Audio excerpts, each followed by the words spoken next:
So what is the name of the chapter in our NCERT textbook?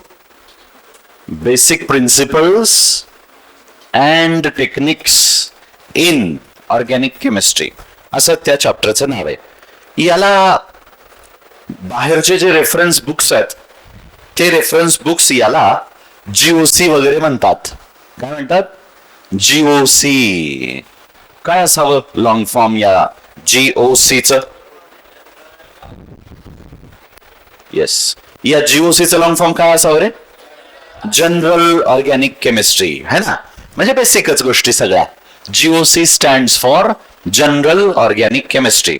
मग याच्यामध्ये या general organic केमिस्ट्रीमध्ये बऱ्याच गोष्टी आपल्याला इन्फॉर्मेटिव्ह बऱ्याच गोष्टी पाहायच्या आहेत. So those things we will learn in this chapter. तर या चॅप्टर मध्ये आपण जे काही शिकू ते अतिशय महत्वाचं आहे. या चॅप्टर मध्ये जेवढं काही आपण शिकू ते आपल्या पुढच्या 11वी आणि 12वीच्या सिलेबस कम्प्लिशन साठी, 11वी आणि 12वीच्या सिलेबस अंडरस्टँडिंग साठी अतिशय महत्वाचा पार्ट आहे. So let us focus on this chapter. This is very very fundamental chapter. Alright, चला मग ऑर्गॅनिक केमिस्ट्री वगैरे आपण म्हणतो. आपल्या विषयाचं नाव आहे ऑर्गॅनिक केमिस्ट्री. चॅप्टरचं नाव मी लिहिलं basic principles and techniques in organic chemistry. तर या चॅप्टरची सुरुवात आपण करू. थोडस फाउंडेशनल गोष्टी याबद्दल मी बोलतो, ज्या काही विद्यार्थ्यांना ते बोर होणार आहे because they have already learn that. पण परत एकदा आपल्याला ते सांगावं लागेल, शिकावं लागेल. तर ऐका, आजची परिस्थिती काय आहे? आज आपण कुणाला ऑर्गॅनिक कंपाऊंड्स म्हणतो? ऑर्गॅनिक कंपाऊंड आज कुणाला म्हणतो आपण? तर compounds of carbon are organic compounds असं आपण आजच्या परिस्थितीला म्हणतो. पण खूप पूर्वी म्हणजे आपल्या अँसेस्टर्सच्या काळात, जेव्हा माणूस एवढा प्रगत नव्हता, जेव्हा इंडस्ट्री एवढी प्रगत नव्हती, जेव्हा आपलं पॉप्युलेशन, ह्युमन पॉप्युलेशन ही जंगलामध्ये म्हणा किंवा थोडस मायग्रेट होऊन शहरांकडे ते आलं होतं, अगदी सुरुवातीचा तो डेव्हलपमेंटचा काळ, त्या काळामध्ये माणूस आपल्या जगण्यासाठी प्लांट्स आणि अॅनिमल्स पासून काही वस्तू मिळवायचा. Yes or no? मी आता काय बोललो? ऑर्गॅनिक सबस्टन्स जे आहेत ना, आता नीट ऐका, नीट तुम्ही लक्षपूर्वक ऐका. मी आता शब्द म्हणालो प्लांट्स अँड अॅनिमल्स. प्लांट्स आणि अॅनिमल्स है की नाही, यांना आपण ऑर्गॅनिझम म्हणतो. Yes or no? What plants and animals together called? They are together called organisms. आणि मग ऑर्गॅनिझम पासून माणसाने काही वस्तू मिळवायला सुरुवात केली आणि म्हणून त्या वस्तूंना तेव्हा काय म्हटलं जायचं? Organic compounds. ओके. का बरं या कंपाऊंड्सला ऑर्गॅनिक हा शब्द दिला त्यांनी? कारण ते कशापासून मिळवले जात होते? ऑर्गॅनिझम पासून. ऑर्गॅनिझम म्हणजे कोण? प्लांट्स आणि अॅनिमल, म्हणजे लिव्हिंग बिईंग. लिव्हिंग बिईंग है ना, प्लांट्स आणि अॅनिमल्स, ज्यांना एकत्रपणे ऑर्गॅनिझम म्हटलं जायचं, त्यांच्यापासून काही सबस्टन्सेस माणसाने मिळवायला सुरुवात केली त्याच्या आयुष्यासाठी, आणि त्या सबस्टन्सला तेव्हा ऑर्गॅनिक कंपाऊंड म्हटलं गेलं. यात काही अडचण आहे का? अगदी कसलीच अडचण याच्यामध्ये नसली पाहिजे. बर, याच काळामध्ये हळूहळू सायंटिस्ट पण तयार व्हायला लागले. काही चौकस बुद्धीनं विचार करणारे लोक, ज्यांना आपण सायंटिस्ट म्हणू, ते पण तयार व्हायला लागले. इथं एक सायंटिस्टचं नाव मी तुम्हाला सांगतो. तो सायंटिस्ट आहे बर्झेलियस. कोण? बर्झेलियस नावाचा एक सायंटिस्ट. तर हा जो बर्झेलियस आहे, या काळामध्ये म्हणजे अगदी सुरुवातीच्या त्या डेव्हलपमेंटच्या काळामध्ये, जेव्हा लोकांनी ऑर्गॅनिक सबस्टन्स प्लांट आणि अॅनिमल पासून मिळवायला सुरुवात केली, त्या काळामध्ये एक सायंटिस्ट ज्याचं नाव आहे बर्झेलियस, त्याला असं वाटलं की प्लांट आणि अॅनिमल्स हे जे काही सबस्टन्स तयार करू शकतात त्याच्या पाठीमाग काही ना काही गूढ मिस्ट्रियस पॉवर असली पाहिजे. काय असली पाहिजे? मिस्ट्रियस पॉवर असली पाहिजे. त्याशिवाय प्लांट अॅनिमल्स असे सबस्टन्स तयार करू शकत नाहीत असं कुणाला वाटलं रे? बर्झेलियसला वाटलं. What Berzelius thought? की प्लांट आणि अॅनिमल जे काही सबस्टन्स तयार करू शकतात, ज्यांचा वापर ह्युमन बिईंगनी तयार म्हणजे वापर करायला सुरुवात केली, ते जे सबस्टन्सेस आहेत ते तयार करण्यासाठी प्लांट आणि अॅनिमल कडे काहीतरी मिस्ट्रियस पॉवर असेल असं त्याला वाटलं, आणि त्या मिस्ट्रियस पॉवरला त्यांनी एक नाव दिलं. काय नाव आहे? Vital force. आता व्हायटल या शब्दाचा अर्थ माहितीये का तुम्हाला? Do you know the meaning of vital? Word vital. Vital म्हणजे अतिशय महत्वाचा. हे नो व्हायटल. आपण आजच्या काळामध्ये काही सबस्टन्सना व्हायटल अमाइन्स म्हणतो, विटामिन्स म्हणतो. माणसाच्या प्रॉपर ग्रोथ साठी लागणारे, थोड्याच प्रमाणात का होईना लागणारे सबस्टन्स म्हणजे विटामिन्स. त्या विटामिन्स मधला विटा हा जो शब्द आहे ना, that comes from this vital. Vital म्हणजे व्हेरी इम्पॉर्टंट. विटामिन्स कमी झाले किंवा विटामिन्स जास्त जरी झाले तरी माणसाची ग्रोथ व्यवस्थित होत नाही. तुम्हाला कदाचित माहिती असेल आहे की नाही, विटामिन्सच्या डिफिशियन्सीने काही आजार होतात ना रे, किंवा विटामिन्सच्या म्हणजे एक्सेस जरी झाले तरी काही आजार होतात. Isn't it? ठीक आहे, जाऊ द्या. आपण फक्त शब्दाचा अर्थ समजून घेण्यासाठी त्या विटामिन्सचं मी उदाहरण तुम्हाला दिलंय. तो बर्झेलियसला काय वाटलं म्हणालो मी, की plants and animals have some mysterious power due to which they could synthesize substances. म्हणूनच प्लांट्स आणि अॅनिमल्स काही सबस्टन्स तयार करू शकतात असं कोणाला वाटलं? बर्झेलियसला वाटलं. एवढंच त्याला वाटलं नाही, त्यांनी एक अजून मोठं विधान केलं. A big statement he made. कोणती?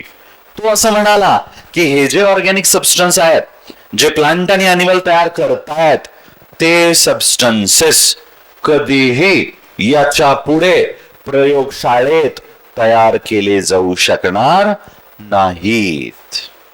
सो बर्झेलियसचं दोन गोष्टी तुम्हाला लक्षात ठेवावं लागेल. बर्झेलियसनी कोणती गोष्ट रिस्पॉन्सिबल धरली? प्लांट आणि अॅनिमल काही सबस्टन्स तयार करतात, त्याच्या पाठीमागं काय आहे? व्हायटल फोर्स आहे. आणि दुसरा पॉइंट त्यांनी काय मांडला, की हे जे प्लांट्स आणि अॅनिमल्स आहेत ते म्हणजे हे जे सबस्टन्स आहेत जे प्लांट अॅनिमल तयार करतात ते कधीच प्रयोगशाळेत तयार केले जाऊ शकत नाहीत असं त्यांनी म्हणलं. आणि त्या काळात सगळ्यांना ते पटलं. All human being that time they believed की ओ बाबा कदाचित असेल, कारण मिस्ट्रियस पॉवर लागते ना, ते सबस्टन्स तयार करायला मिस्ट्रियस पॉवर लागते, जे फक्त कोणाकडे आहे? प्लांट आणि अॅनिमल कडे आहे.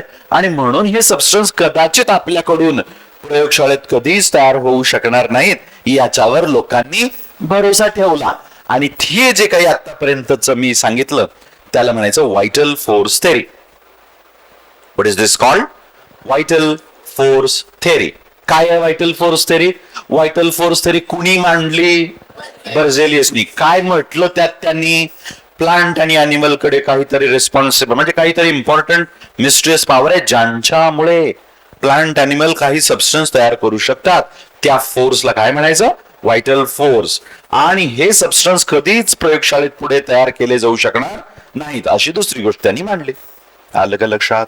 बरं, हा तो काळ आहे मग जिथं व्हायटल फोर्स थेरीचा उदय झाला है ना. दिस थेरी इमर्ज्ड आउट. आणि हा उदय झाला, लोकांनी त्यावर भरोसा ठेवला. आणि मग याच बर्झेलियसचा एक विद्यार्थी, one of the students of Berzelius, काय रे नाव त्याचं? फ्रेडरिक. हा काय? Friedrich Wohler. हा विद्यार्थी होता. कोणाचा? बर्झेलियसचाच विद्यार्थी होता. केमिस्टच होता तो पण. हा केमिस्ट. तर तोही केमिस्ट्रीचाच एक सायंटिस्ट होता. तर तो आपल्या प्रयोगशाळेमध्ये एका इनऑर्गॅनिक सबस्टन्सला हीट करत होता. कोणत्या सबस्टन्सला? एका इनऑर्गॅनिक सबस्टन्सला, ज्याचा फॉर्म्युला हा आहे NH4CnO. याला म्हणायचं अमोनियम सायनेट. काय म्हणायचं रे? Ammonium cyanate. NH4 जे असते ना, NH4, दिस इज अमोनियम. हे बघा, हे अमोनियम आहे आणि ते पुढचं सायनेट आहे. हा एक इनऑर्गॅनिक सबस्टन्स आहे. कसला? इनऑर्गॅनिक. बरं, हा इनऑर्गॅनिक सबस्टन्स आहे आणि त्या फ्रेडरिक वोलरनी याला हीट केलं. त्याच्या डोक्यात वेगळंच काहीतरी प्रयोग करायचं होतं आणि त्यांनी मग अमोनियम सायनेटला हीट केलं आणि पाहतो तो काय, त्या अमोनियम सायनेटला हीट केल्यानंतर ऍक्सिडेंटली, त्याला माहिती सुद्धा नव्हतं की असं काहीतरी आपल्या हातून हिस्ट्री घडणार आहे.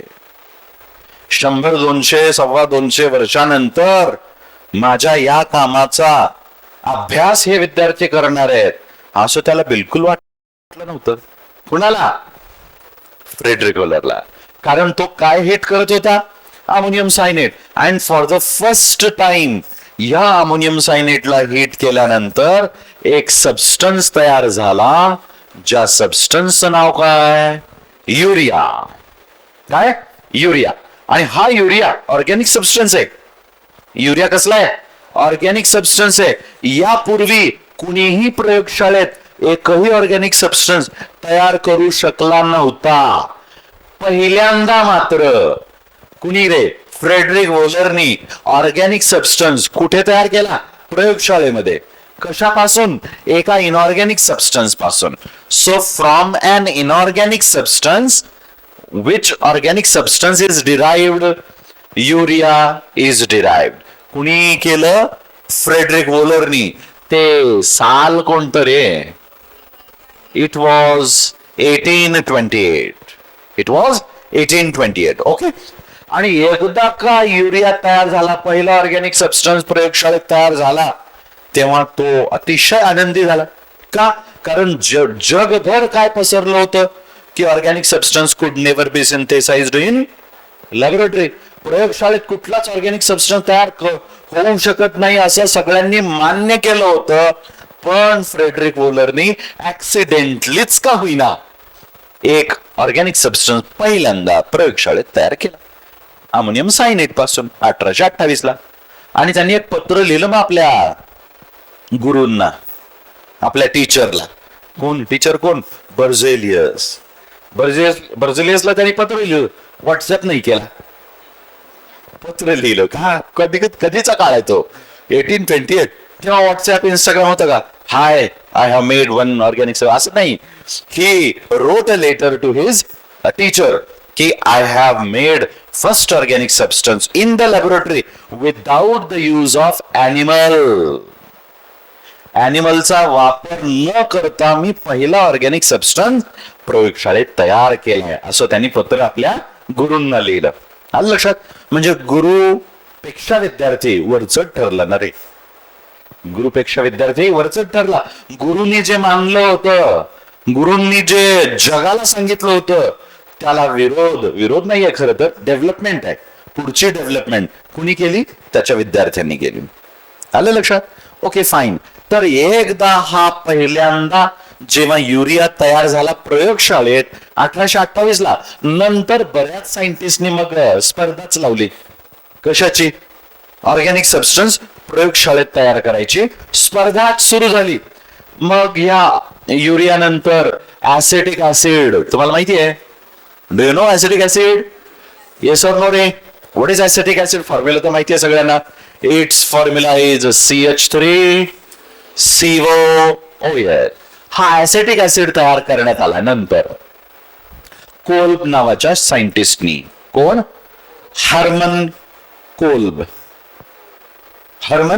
कोल्ब यांनी ऍसिटिक ऍसिड तयार केला. त्याच्यानंतर बघा, नॉन नॅचरल फॅट्स तयार करण्यात आले. Non natural fats. फॅट म्हणजे चरबी म्हणतो आपण, चरबी आहे ना. चरबी कुठे असते? ऍनिमल्स मध्ये असते. पण ती नॅचरल चरबी ऍनिमल्स मध्ये आढळते, ती नॅचरल चरबी. पण ही कशी आहे? नॉन नॅचरल, म्हणजे प्रयोगशाळेत तयार केलेली. तर ही चरबी तयार करण्यात आली. पहिल्यांदा आपला युरिया झाला की मग ऍसिटिक ऍसिड, मग नॉन नॅचरल फॅट्स, मग मिथेन वगैरे वगैरे, त्याच्यानंतर इथेनॉल वगैरे वगैरे, म्हणजे नंतर एकानंतर एक कंपाऊंड तयार होत गेले. हे दोन्ही सबस्टन्स जे आहेत ना, बर्थेलो या सायंटिस्टने हे तयार केले. या ऍसिटिक ऍसिडला कोणी तयार केलं म्हणालो मी? Hermann Kolb. आणि याच्या पूर्वी जे बोललो होतो ते कोणी तयार केलं? वोलर. वोलरनी कोणता सबस्टन्स तयार केला? NH2CO NH2 म्हणजे कोण आहे? युरिया. तर अशा प्रकारे ही ऑर्गॅनिक केमिस्ट्रीची डेव्हलपमेंट होत गेली. आणि आज काय परिस्थिती आहे?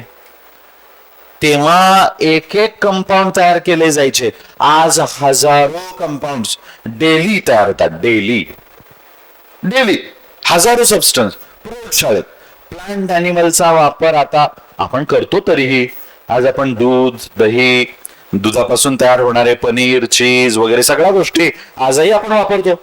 चिकन, मीठ, ह्याही गोष्टी, एग्स आजही आपण वापरतो.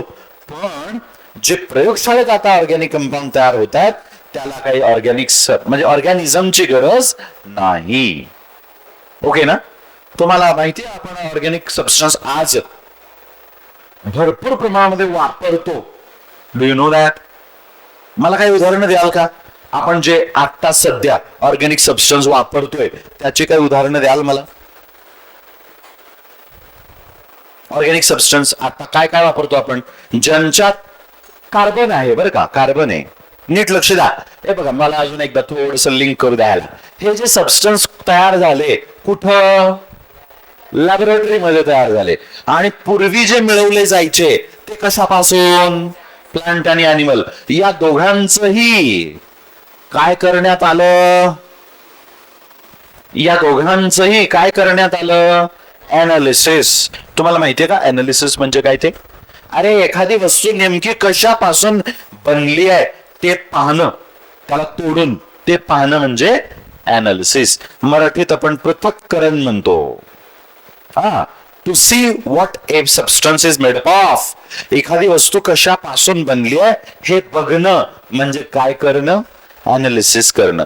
मग प्रयोगशाळेत तयार झालेले आणि त्यापूर्वी प्लांट अॅनिमल पासून मिळवले गेलेले हे सबस्टन्स ॲनालिसिस करण्यात आले की ह्याच्यात नेमकं काय आहे ते बघण्यासाठी ॲनालिसिस करण्यात आलं. आणि तेव्हा सगळ्यात मोठी गोष्ट घडली किंवा कळली. ती कोणती? सगळ्या सबस्टन्स मध्ये एक एलिमेंट आहे. कोण? कार्बन. कोण? कार्बन. सगळ्या ऑर्गॅनिक सबस्टन्स मध्ये एक एलिमेंट असतोच, with no exception. With no exception म्हणलो मी, म्हणजे असा एकही एक्सेप्शन नाही जे ऑर्गॅनिक आहे आणि त्याच्यात कार्बन नाही. सगळ्या ऑर्गॅनिक सबस्टन्स मध्ये काय असतोच? कार्बन असतो. कार्बन खालोखाल कोण असतं? हायड्रोजन. कार्बनच्या नेक्स्ट कोण असतं? हायड्रोजन. या दोघांव्यतिरिक्त पण काही एलिमेंट असतात. कोणते रे? ऑक्सिजन असू शकतो, नायट्रोजन असू शकतो, सल्फर असू शकतो, हॅलोजन असू शकतात, काही मेटल्स असू शकतात, मॅग्नेशियम है ना, आयर्न असे असू शकतात. पण मेन काय असतं? मेन असतो कार्बन. कार्बनच्या खालोखाल कोण? हायड्रोजन. आणि या व्यतिरिक्त कमी प्रमाणात काय काय असू शकतं? Oxygen, nitrogen, sulphur, halogen. X म्हणजे हॅलोजन माहिती आहे ना? हॅलोजन माहिती आहे? फ्लोरीन, क्लोरीन, ब्रोमीन, आयोडीन ते असू शकतात. मॅग्नेशियम, आयर्न, सोडियम असले मेटल पण असू शकतात. आता बघा, पूर्वीची व्याख्या काय होती रे ऑर्गॅनिक सबस्टन्सची? Substances which are derived from, obtained from plants and animals were called organic substance. पण आता जेव्हा अनालिसिस झालं आणि कळलं की सगळ्या या कंपाऊंड्स मध्ये काय कॉमन आहे? कार्बन आहे. मग आता डेफिनेशन मॉडिफाय झाली. कशी? आता म्हटलं जातंय substances that contain carbon are organic compounds. Organic compound कोण आहेत आता? The substances which have carbon in them are called organic substances. किंवा carbon compounds are called organic substance. बस. आज ऑर्गॅनिक कंपाऊंड म्हणजे कोण? कार्बनचे कंपाऊंड. बस एवढी साधी सिंपल व्याख्या झालेली आहे आज. Carbon compounds are organic compound. बस कळलं तुम्हाला? सगळ्यांना समजलं? कुणाला काही अडचण? पाठीमाग एव्हरी कॉर्नर्स, इथे सगळीकडे पाठीमागे सगळ्यांना समजलंय ना? So we have discussed the time line. हे काय आहे? Time line of organic chemistry. मागे कसं होतं, नंतर काय काय झालं, मग काय डेव्हलपमेंट झाल्या वगैरे वगैरे, इथपर्यंत आपण आलो. हे पटकन आपण एका पॅरेग्राफ मध्ये लिहून टाकूया, है ना? चला, चॅप्टरचं नाव लिहिलं तुम्ही. What is the name of the chapter? Basic principles and techniques in organic chemistry. पटकन चॅप्टरचं नाव लिहून टाका आणि नंतर हे पहिल्या पॅरेग्राफ मध्ये आठवून टाकू सगळं. हे काय परीक्षेत विचारतात होय रे? आपल्या नीट मध्ये विचारतात का? The compound first form in laboratory असं विचारतील का? नाही. नाही, तुम्ही लिहिलंय तर तुम्ही लिहायची गरज नाही, पण एक हरकत नाही ना, एक रिव्हिजन होतंय. काय त्याला म्हणजे नवीन चॅप्टरचं नाव लिहिलंय तुम्ही तर सुरुवात करायला हरकत नाही. थोडक्यात देतो. हा, चला, चॅप्टरचं नाव लिहिलं. राईट डाऊन नाव. In ancient days. लिहा रे. In ancient days. एन्शियंट म्हणजे एन्शियंट, प्राचीन, है ना? In ancient days. In ancient days, compounds obtained from. In ancient days, compounds obtained from. In ancient days, compounds obtained from plants and animals. In ancient days, compounds obtained from plants and animals. कंसात organism. In ancient days, compounds obtained from plants and animals, कंसात organisms, were called. काय म्हणायचं? Organic compounds. Were called organic compounds. Full stop. Next sentence. Sentence पुढचं. हा, बर्झेलियस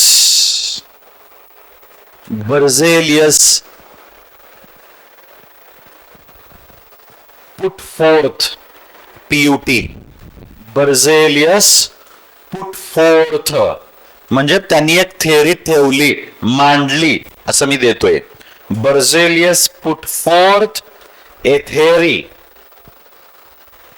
Berzelius put forth a theory called. Berzelius put forth a theory called vital force theory. Vital force theory, according to which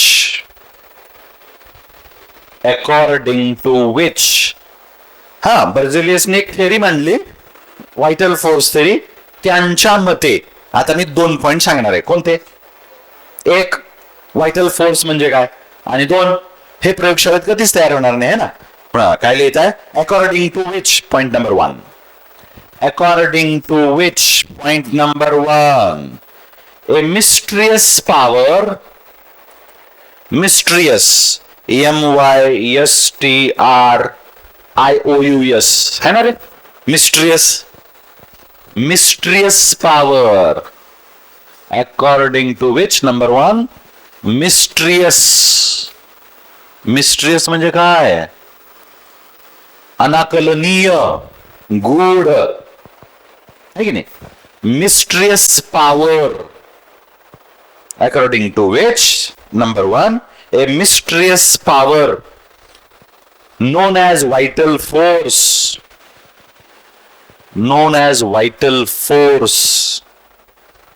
is responsible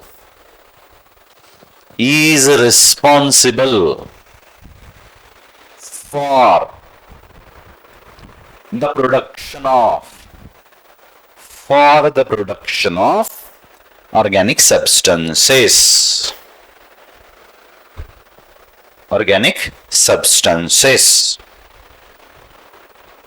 Full stop. Number 2. Point number 2. These substances. Point number 2 लिहा. These substances could never be these substances could never be synthesized. Spelling येतं का रे? These substances could never be synthesized. Synthesized म्हणजे तयार केले, करू शकले जाणे आहे ना.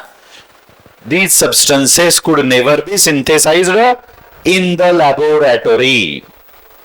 In the laboratory. Laboratory असल्या laboratory. In the laboratory. हा पॉइंट आपण दुसरा म्हणून लिहिला. सो बर्झेलियसचं कॉन्ट्रीब्युशन 2 वाक्यात मी मांडून दिले. काय काय की एक मिस्ट्रेस पॉवर लागते यांच्यासाठी ऑर्गॅनिक सबस्टन्स तयार व्हायला, आणि दुसरं काय की हे सबस्टन्स कधीच प्रयोगशाळेत तयार होऊ शकणार नाही. बस आता आपला नेक्स्ट पॉइंट म्हणजे मेन पॉइंट. हा मेन पहिला पॉइंट काय लिहिला आपण?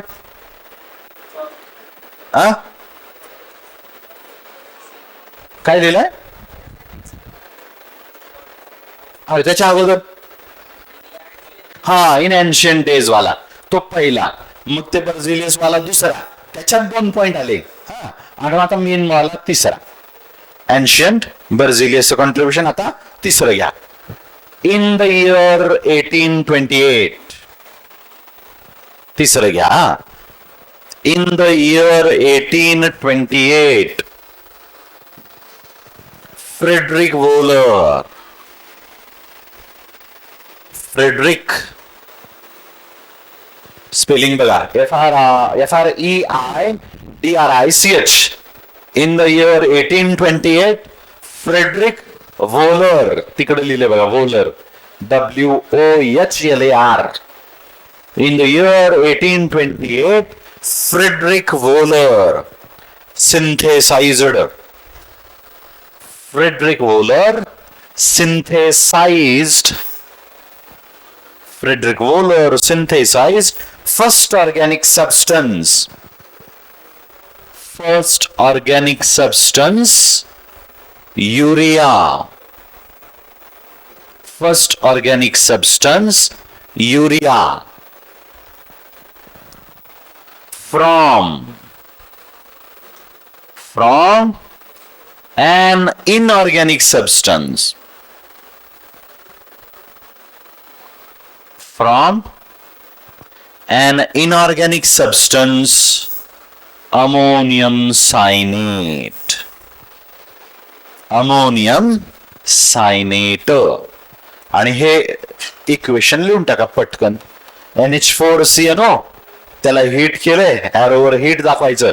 ते ट्रायंगल म्हणजे काय असतं रे? हिटिंग दाखवायचं, हिटिंग. आणि हिट केलं की काय तयार झालं? युरिया तयार झाला. असं रिएक्शन लिहून काढा पटकन.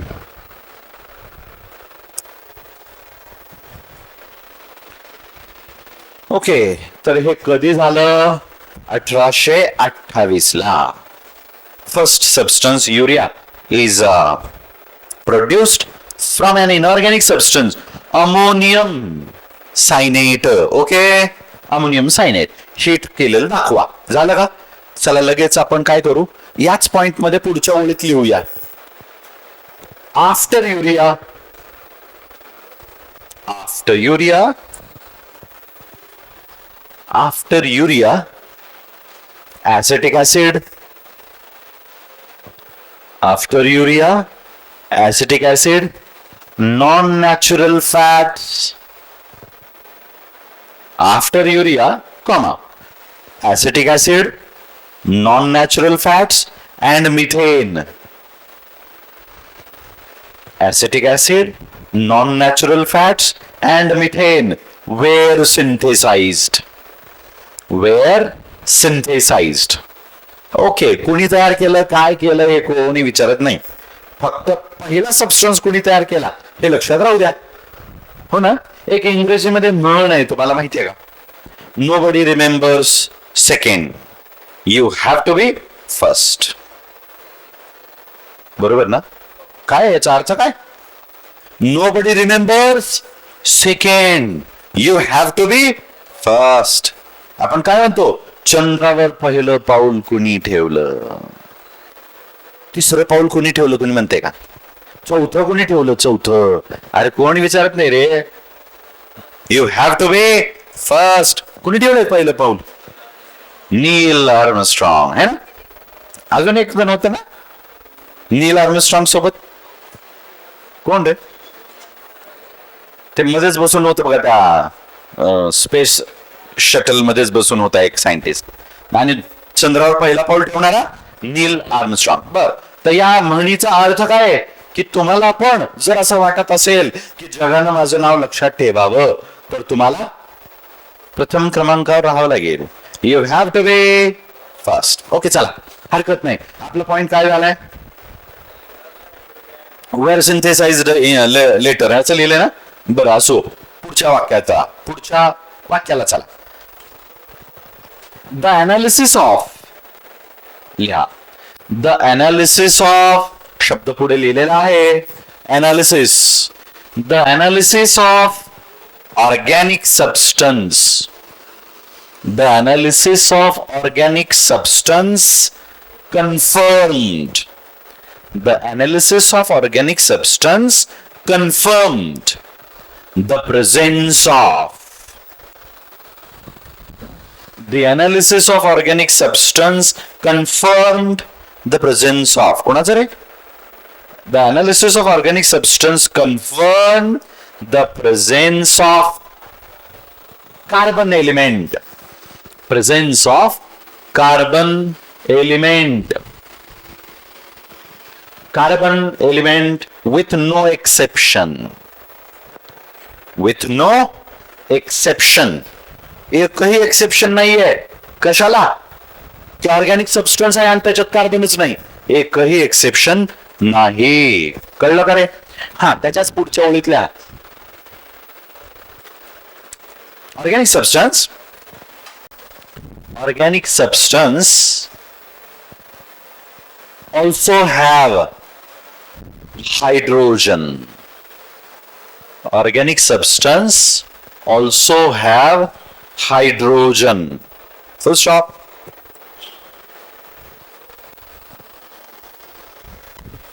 They may have. They may have. काय काय असू शकतं त्यात? लिहून टाका पटकन. Oxygen, nitrogen, sulphur, halogen, magnesium, iron etcetera. They may have म्हणतोय मी, म्हणजे असू शकतो. एखाद्या सबस्टन्स मध्ये यांपैकी काही पण असू शकतं. They may have oxygen, nitrogen, sulphur, halogen, magnesium, iron etcetera. पण मेन कोण असतं? कार्बनच. आता तुम्हाला बहुतेक सांगितलं गेलंय, जे अगोदरपासून इथे उपस्थित आहेत 1 महिन्यापासून, त्यांना बहुतेक सांगितलं गेलंय. पण जे नवीन विद्यार्थी आहेत त्यांना मी सांगतो, ऐका. सगळं ऑर्गॅनिक सबस्टन्स मध्ये काय असतंच? कार्बन असतोच. पण काही सबस्टन्स असे पण आहेत ज्यांच्यात कार्बन आहे पण त्यांना आपण ऑर्गॅनिक मात्र समजत नाही. ते महत्वाचं आहे बरं का. ते एक्सेप्शन गोष्ट महत्वाची आहे. लिहून टाकूया तिथेच. सम substances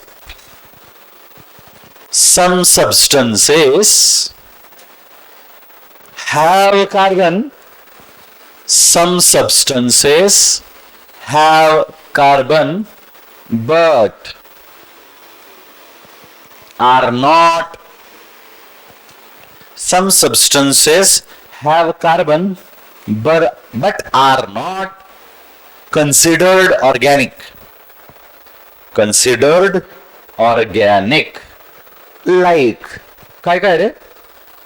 Like carbon dioxide, carbon monoxide, nitriles म्हणजे KCN, HCN वगैरे सारखे, आणि कार्बोनेट्स. CO3 डाय निगेटिव्ह म्हणतो मी, त्यालाच आपण Na2CO3 म्हणू शकतो ना रे. Na2CO3 sodium carbonate.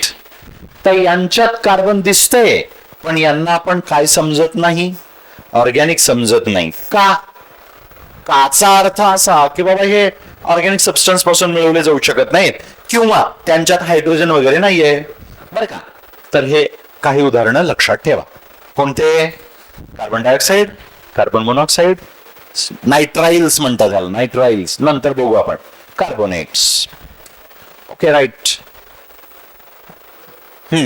आपण चर्चा एवढीच केली होती ना. We have discuss this much only. बर, आपण एवढी चर्चा केली होती. आता आपल्याला थोडं पुढे जायचं आहे.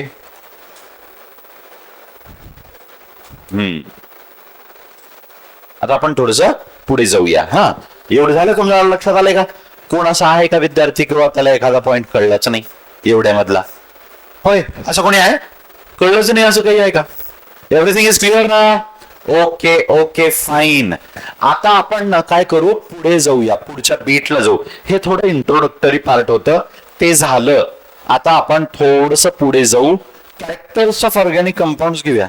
साइड हेडिंग टाका, कॅरेक्टर्स ऑफ ऑर्गॅनिक सबस्टन्सेस किंवा कंपाऊंड्स म्हणलं तरी चालतंय. Characters of organic substances. Characters of organic substances. हे आपले जे ऑर्गॅनिक सबस्टन्स आहेत ना, त्यांचे आपण आता काय बघणार आहोत? कॅरेक्टर्स. हेडिंग लिहून टाका, कॅरेक्टर्स ऑफ ऑर्गॅनिक सबस्टन्सेस. आता शॉर्ट मध्ये एकदम आपण ते कॅरेक्टर मेन्शन करूया बरं का रे. हा, नंबर 1 सोबतच लिहा. मी अर्थ सांगत सांगत लिहून देतो. पहिलं character, made up of carbon. Made up of कशाचे बनलेत? कार्बनचे. पहिलाच पॉइंट काय लिहितोय आपण? Organic substance are made up of carbon. नंतर दुसरं, they R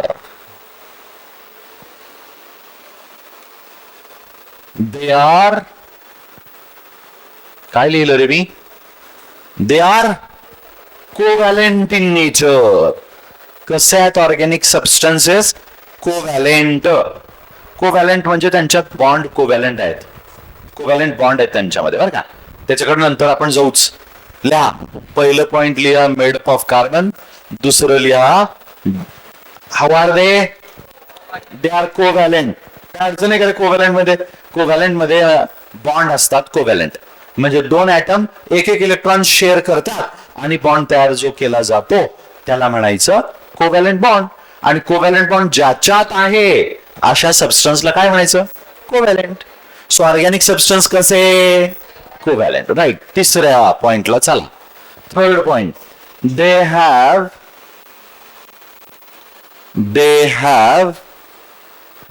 less intermolecular. They have less intermolecular force of attraction. They have less intermolecular force of attractions. असं लिहून टाकूया. इंटरमॉलिक्युलर फोर्स ऑफ अट्रॅक्शन असं लिहूया. आणि हे वाक्य मी तुम्हाला आता समजावतो, तुम्हाला माहिती नसेल कदाचित बरं का. Intermolecular force of attraction. Okay, point लिहिलाय. आता आपण तो समजून पण घेऊ. What is that intermolecular force of attraction वगैरे वगैरे आपण समजून घेऊया बरं का. लिहिलो का? सगळ्यांनी लिहिलं? दर इंटरमॉलिक्युलर आणि असाच एक शब्द आहे इंट्रामॉलिक्युलर. इंट्रामॉलिक्युलर फोर्स ऑफ अट्रॅक्शन हे तर माहिती आहे आपल्याला. फोर्स ऑफ अट्रॅक्शन म्हणजे दोन कोणत्याही वस्तू एकमेकांकडे जर अट्रॅक्ट होत असतील तर त्यातला जो काही फोर्स आहे त्याला काय म्हणायचं? Force of attraction. आता शब्द कोणते आहेत? इंटरमॉलिक्युलर आणि इंट्रामॉलिक्युलर. हे शब्दांचा अर्थ कळण्यासाठी मी दुसरे दोन शब्द सांगतो म्हणजे लगेच कळून जाईल तुम्हाला. इंट्रानॅशनल किंवा इंटर स्कूल. आता तुम्हाला ते इंटरनॅशनलच समजावतो, ते सोपं आहे आपल्याला लक्षात घ्यायला. आपण भारत आणि झिम्बाब्वेची मॅच समजा क्रिकेटची आहे, ती कशी मॅच म्हणतो आपण? इंटरनॅशनल म्हणजे दोन देशांमध्ये दोन वेगळ्या देशांमध्ये जर मॅच असेल तर तिला काय म्हणायचं, इंटरनॅशनल. आणि एकाच देशात जर असेल, आपल्या भारतातच ते रणजी ट्रॉफी वगैरे काय तर असते बघा, त्यांचे मॅचेस जर असतील, महाराष्ट्र कर्नाटक, महाराष्ट्र आंध्र प्रदेश यांची मॅच असेल तर ते इंट्रा नॅशनल असं म्हणावं लागतंय, है ना. इंट्रा म्हणजे त्यातल्या आतच, त्यातल्या त्यातच. पण इंटर म्हणलं की दोन वेगळ्या गोष्टींमध्ये. सो इंटर मॉलिक्युलर म्हणलं आता. हे बघा, हा एक मॉलिक्यूल आहे आणि हा एक मॉलिक्यूल आहे. या दोन मॉलिक्यूलच्या मध्ये जर अट्रॅक्शन असेल तर याला कसलं अट्रॅक्शन म्हणूया, इंटर मॉलिक्युलर अट्रॅक्शन. कळलं का रे? Attraction between two different molecules. दोन वेगळ्या मॉलिक्यूल मध्ये जर अट्रॅक्शन असेल तर त्याला काय म्हणायचं, इंटर मॉलिक्युलर अट्रॅक्शन. बरोबर. पण समजा एखादा सबस्टन्स असा आहे, हे पहा असं काहीतरी आहे,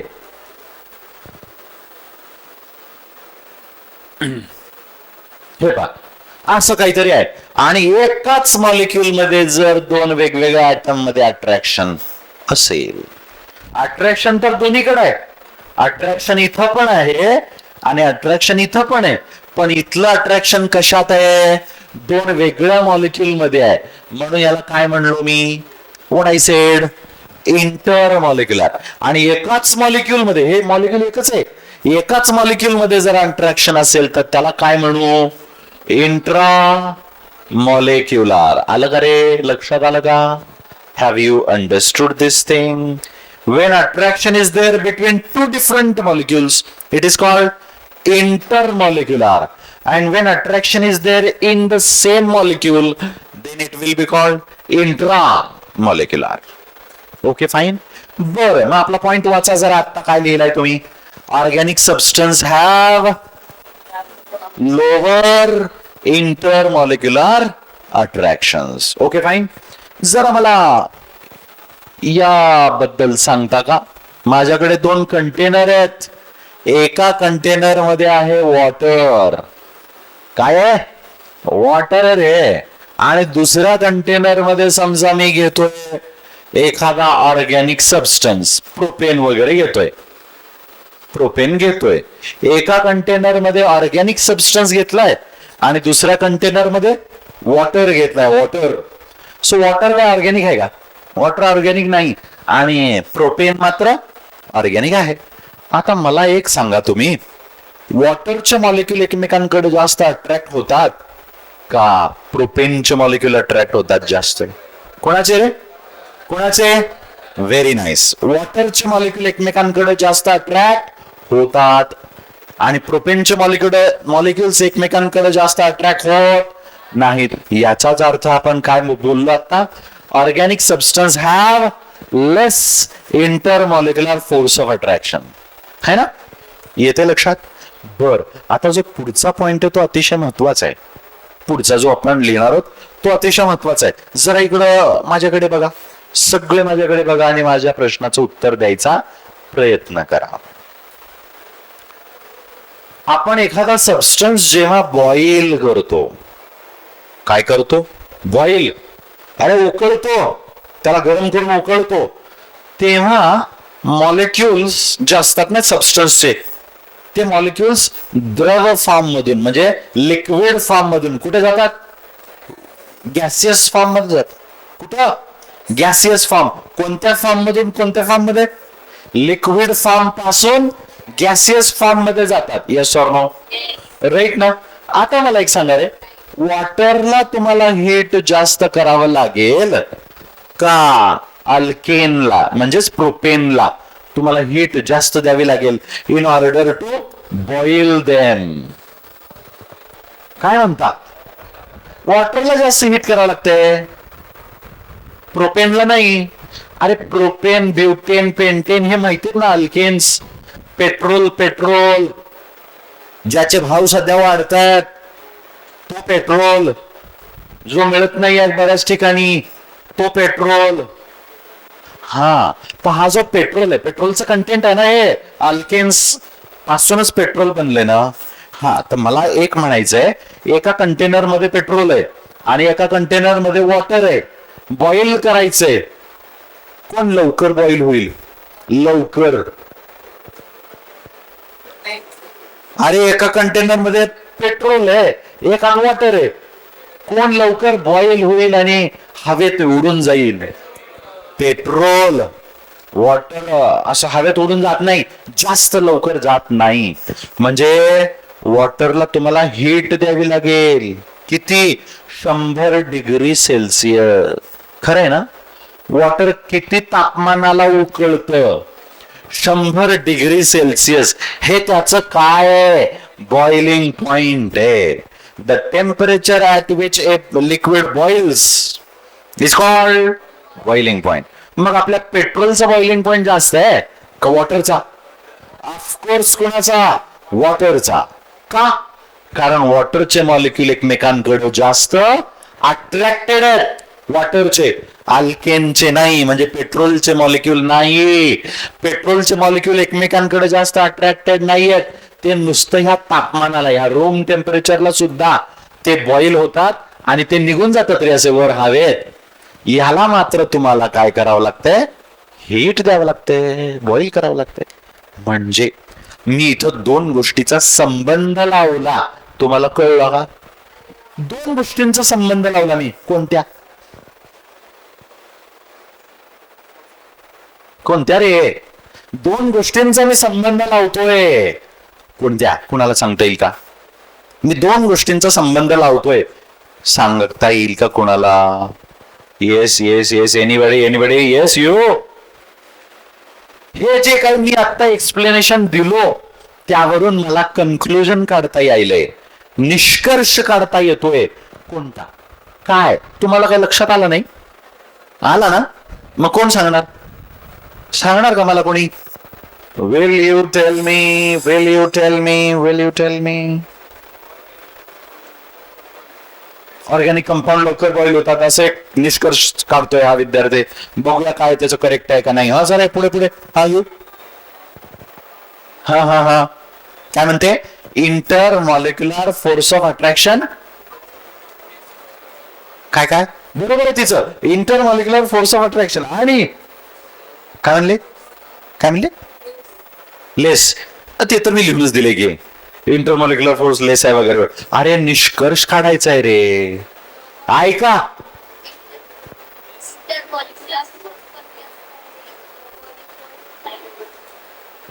ठीक आहे, बरोबर आहे, तेच म्हणायचंय मला पण. ऐका, ज्या सबस्टन्स मध्ये, ऐका, ज्या सबस्टन्स मध्ये इंटरमॉलिक्युलर फोर्स ऑफ अट्रॅक्शन लेस असतो त्याचा बॉइलिंग पॉइंट पण लेस असतो. आणि ज्या सबस्टन्स मध्ये इंटरमॉलिक्युलर फोर्स ऑफ अट्रॅक्शन मोर असतो त्याचा बॉइलिंग पॉइंट पण मोर असतो. आलं का लक्षात? म्हणजे इंटरमॉलिक्युलर फोर्स ऑफ अट्रॅक्शन आणि बॉइलिंग पॉइंट यांचं रिलेशन काय आहे? Directly proportional. Very nice. More the force of attraction, more the intermolecular force of attraction, more will be boiling point. ठीक आहे ना? तर हा पॉइंट आपण पुढचा लिहिणार होतो. ठीक आहे, आपण आज थांबूया. लेक्चरचा वेळ संपला, तर उद्या आपण बघू. ऑलराईट, चल ठीक आहे.